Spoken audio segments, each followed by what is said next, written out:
자, 9번째 썰 한번 가보도록 하겠습니다. 이번에도 댓글 컨텐츠고, 영상 제목, 대한민국에서 앞으로 무출산이란 용어가 흔한 단어가 될 것 같습니다. 어떻게 생각하시나요? 라는 영상에 달린 댓글입니다. 거의 뭐 무출산이죠. 뭐 출산 안 하고 있죠. 왜냐, 출산율이 뭐 아예 안 하고 있다기보다는 거의 안 하는 수치에 가고 있다고 보는 게 맞아요, 지금. 우리나라 지금 출산율이 0.78? 작년 기준, 작년 4분기 기준 0.78이고 서울은 0.58입니다.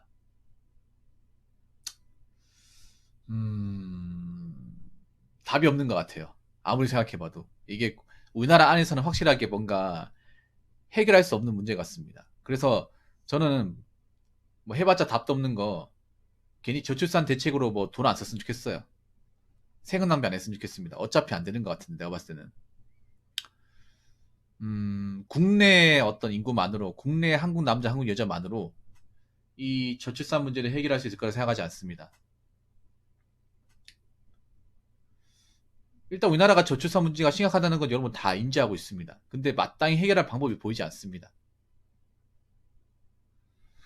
음, 일단 이 결혼 허들도 높아요. 말도 안 되게 높습니다. 근데 이 허들은 사실 여자분들이 만드셨죠.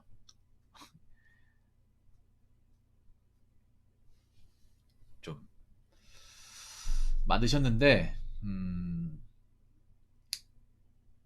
물론 여자분도 할 말이 있을 겁니다. 이 결혼에 대해서. 근데 뭐 결혼 못하게 되면 이제 뭐 혼자 사는 거죠. 남녀가 혼자 사는 겁니다. 미혼 남녀는 뭐 급증하는 게 너무나 당연한 얘기라서. 근데 문제는 이제 결혼 못하게 됐을 경우에 혼자 살기 위해서 젊었을 때 준비를 해야 되는데 젊었을 때 준비를 안일하게 하시는 분들 분명히 나이 먹어서 생계 어려움을 겪는 분들은 많이 발생할 겁니다. 거기에 대해서 뭐 힘들다는 얘기는 하지 마시고요. 어차피 자기들이 받아들이는 거니까. 아무튼 1인 가구가 늘어나는 건 어쩔 수가 없을 것 같습니다. 근데 1인 가구가 늘어나면서 좀 생계에 지장을 받는 분들이 많아진다는 생각은 많이 가집니다. 아무튼 앞으로 결혼 안 하시는 분들, 결혼한 남녀분들은 결혼 안 하더라도 혼자 살기 위해서 나름 일자리라든지 그리고 자산 상태라든지 이런 거 반드시 점검하시고 준비를 단단히 하시기 바라겠습니다. 혼자 산다는 거는 다르게 말하면 누가 날 도와줄 사람이 없다는 말이 됩니다. 누구한테 도움받을 생각하지 마시고요. 자기 스스로 어떻게든 극복하겠다는 마음을 가지고 준비를 잘 하시기 바랄게요. 자, 댓글 한번 읽어보도록 하겠습니다. 국제결혼이 정부에서 엄청 밀어줄 거라 생각하는 게 말씀하신 대로 딩크적 비율도 극히 적고 국제결혼 배우자도 국적을 얻으니 애 플러스 배우자 최소 2명의 한국인이 늘어나는 거라 여기에 힘을 쏟을 것 같아요. 지원금도 당연히 거기로 갈 거고 민족 어쩌고 저쩌고는 아무것도 안 해서 외칠 명분도 없죠. 뭐 기득권 입장에서 앞으로 늘어날 집단과 줄어들 집단 생각해도 이민 국결 지원할 거고 좀 안타까운 게 뭐냐 하면 여자분들이 지금 돌아가는 형국을 어느 정도 인지를 했으면 좋겠어요. 근데 이런 걸 인지 못한 사람들이 많아. 지금 국제결혼을 보더라도 숫자는 증가하고 있습니다. 그리고 국제결혼 횟수를 보더라도 일단 작년 기준 제가 설명을 드렸지만 작년 국제결혼 건수는 27%가 증가했어요. 꽤 높은 비율로 증가를 했죠. 올해는 정말 많이 증가할 것 같습니다. 작년 국제결혼 커플 수가 16,700. 그 중에 남자, 한국 남자하고 외국 여자가 한 12,700 정도 됩니다. 12,000 정도 돼요. 뭐 한국 여자하고 외국 남자가 결혼 안 하는 건 아니에요. 하긴 하는데 숫자와 증가폭에서 극명한 대비를 이루고 있습니다. 그래서 앞으로도 국제결혼을 하려는 분들이 많이 있어요. 제 유튜브를 보더라도 국제결혼 하셨다는 분의 댓글이 가끔씩 등장합니다. 여러분 보셨나 모르겠지만 제 방송에도 국제결혼 하신 분이 있습니다. 있어요. 그리고 국제결혼 하려는 분도 있잖아요. 우리 할로님. 할로님 같은 경우에는 저 한국 분인데, 한국 남자분인데, 필리핀 여자하고 결혼하려고 이제 진지한 만남하고 있습니다. 그리고 여러분 아셔야 되는 게, 지금 국제결혼 하려는 분들은 매매혼이 아닙니다. 매매혼. 이거 구분해야 돼요. 앞으로 국제결혼 하시는 분들이 매매혼 문화를 완전히 없애버려야 됩니다. 매매혼이 뭔지 아십니까? 뭐냐 하면, 옛날에 이제 농촌에 사신 노총각 분들이 많이 하던 방식인데, 이제 결혼 관련 브로커한테 돈을 주고, 한 1,500만 원에서 2천만 원 돈을 주고, 이제 접경 지역인 중국 같은 데서 만나서 거기서 이제 여행하면서 같이 먹고 자고 하면서 거기서 좀 서로 이제 의사 표현을 하고, 그러면서 이제 단기간 안에 만나서 몇 번 더 만나고 한 다음에 바로 이제 구체적인 절차 없이 식을 올려서 결혼하는 방식. 그러니까 남자가 돈을 써가지고. 예, 그런 매매혼이 옛날에 많이 있었거든요. 근데 지금은 좀 많이 다릅니다. 지금은 사실 매매혼 하기가 상당히 어렵습니다. 왜냐하면 이런 어떤 입국 비자 심사도 까다로워졌고, 그리고 지금 남자분들도 그런 뭐 돈을 써가지고 결혼하는 것보다는 내가 현지에 가서 현지의 어떤 언어를 배우고 그 문화도 배우고 그러면서 좀 오랜 연애 기간을 거쳐가지고 자연스럽게 서로가 좋아지는 감정을 좀 느끼고 나서 결혼까지 가려는 분들이 좀 많아지고 있습니다. 앞으로 이런 시단은 점점 증가할 것 같아요. 왜냐하면 지금 옛날 같은 경우에는 국제결혼인 노총각 분들이 관심 많이 가졌죠. 노총각들이 이제 한국 여자하고는 안 되니까 돈을 써가지고 만나서 결혼하는 뭐 그런 문화가 있었지만, 지금은 과거하고 다른 게 젊은 남자들, 뭐 30대 초반이나 20대 후반, 심지어 20대 초반 대학생들 관심을 가집니다.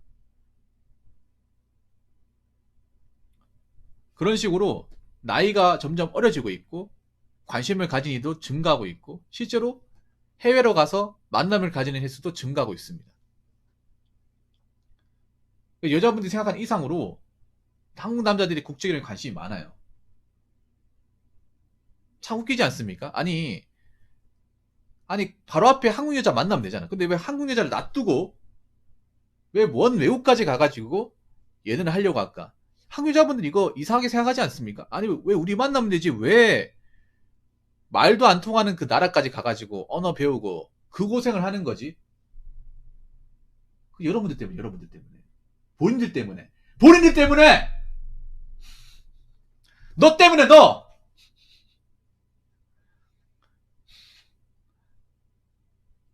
그러니까 지금 남자들이 그런 거예요.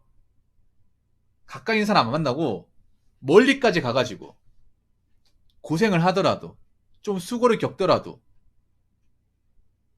거기서 짝을 만나겠다 이겁니다. 이런 거 생각하면 뭐 느끼는 거 없습니까? 아 정말 느끼는 거 없나? 이거 아무렇지 않다고 생각하시나요? 이거 아무렇지 않은 게 아닙니다. 이게 아무렇지 않으니까. 왜냐하면 이게 사실 아셔야 되는 게, 장기적으로 보면 여자들한테 좋은 게 없습니다. 특히 결혼 안 하고 사시는 여자분들 좋을 게 없어요. 왜냐하면 뺏기는 거니까.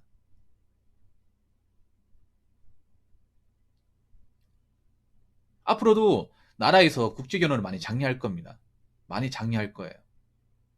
그리고 이런 사실이 외국으로 알려지고 있습니다. 외국으로. 이거는 시사하는 바가 큽니다. 왜냐하면 이분들이 넘어오면 정착이 살 거 아니에요. 그리고 이분들은 결혼하면 출산을 반드시 할 겁니다. 출산할 거고 한국의 출산율을 많이 끌어올릴 겁니다. 왜냐하면 이분들이 사는 나라는 저출산 국가가 아닙니다. 다둥이 국가예요. 출산율이 높은 나라에서 온 사람들이야. 출산율이 낮은 나라에서 오는 게 아니라 출산율이 굉장히 높은 나라에서 옵니다. 보통 개발도상국이 출산율이 높잖아요. 너무 많이 나와서 문제죠. 단순히 어떤 그런 동남아 계통만 오는 게 아니라 이제 유럽과 가까운 뭐 우크라이나나 이제 러시아 이쪽에도 아마 많이 넘어오지 않을까 싶어요. 물론 필리핀, 베트남 정도는 아니지만 좀 슬슬 넘어오지 않을까 생각해요. 일본에서도 넘어오고 있을 테고. 생각보다 여자분이 생각한 이상으로 국제 결혼하신 분들이 좀 많아지고 있어요. 이거는 좀 나름 좀 인지를 해야 됩니다. 왜냐, 이렇게 국제 결혼해가지고 한국에 살 거 아니야. 한국에 살면 나라에서는 이렇게 한국에 살려고 하는 분들한테 당연히 돈을 쓸 거예요. 왜냐, 어떻게든 국가 발전에 이바지하는 거잖아.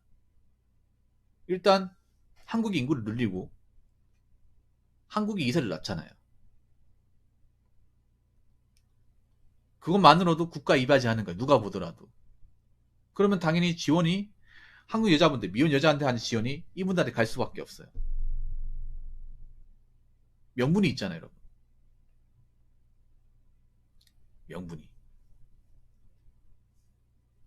그리고 이분들은 뭐 전업주부로 있는 사람도 있겠지만, 일을 하는 분도 있습니다. 일을 하면 누구랑 경쟁을 할까요? 일자리를 가지고 누구랑 경쟁하겠습니까? 한국 여자하고 경쟁합니다. 지금 외국인 노동자들도 한국 남자하고 경쟁하잖아, 일자리에 대해서. 여자도 마찬가지야. 외국 여자가 한국 땅에 와가지고 먹고 살면 한국 여자하고 하는 일을 가지고 들어올 거란 말이에요. 그럼 경쟁에서 밀리면 일자리 못 가지는 거죠. 이분들 가리는 게 없습니다. 참고로. 뭐 이거 위험해 싫고 이거는 뭐 힘들어 싫고 이런 거 안 가려요. 그냥 돈 되면 합니다. 돈 되면. 아직 이걸 안 겪어봐서 그래.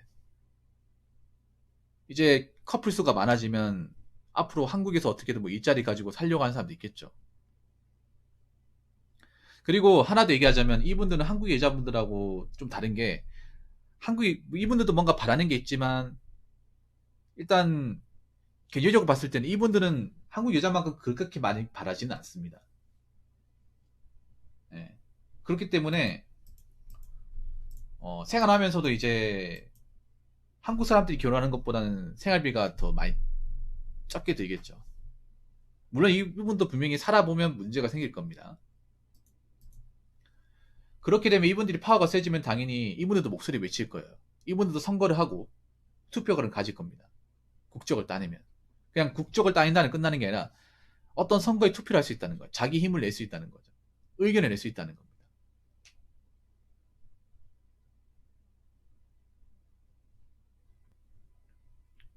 그러면 이거 함부로 보시면 안 됩니다. 이걸 여자분들도 좀 알고 있어야 돼. 결혼 시장이 자기들한테 유리하게 가고 있지 않다는 거예요. 이게 객관적으로 보더라도. 그러니까 지금 뭔가 아무 능력과 뭔가 좀 그런 결혼 조건 없이 시장에 오는 분들은 점점 불리해지는 거예요. 시간이 가면 갈수록 불리해지는 거예요.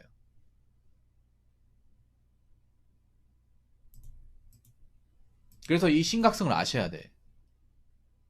누구한테는 기회가 될 수 있겠지만 누구한테는 굉장히 좀 안 좋아질 수 있는 거예요.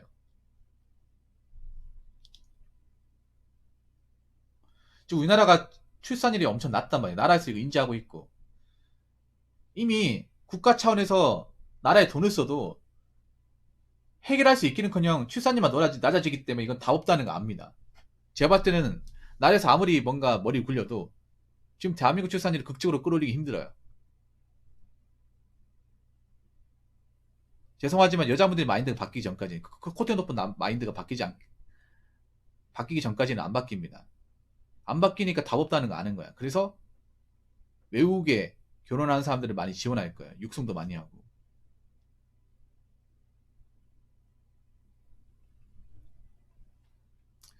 그래서 제가 봤을 때는 우리나라는 이제 단일민족이라는 어떤 타이틀이 빠질 겁니다. 예. 뭐 단일민족 한다고 해서 뭐 되는 것도 없잖아요. 솔직히 말해서. 그 누가 알아죠? 나라 개판되게 생겼는데 단일민족 해봐야 뭐 그렇게 대단한 겁니까? 그래서 우리나라는 뭐 어쩔 수 없어요. 다민족 국가가 되는 수밖에. 뭐 다민족 국가 돼도 상관없습니다. 뭐 아니 한민족 국가가 뭐 밥 먹여주는 것도 아니잖아요. 이왕 이렇게 된 거.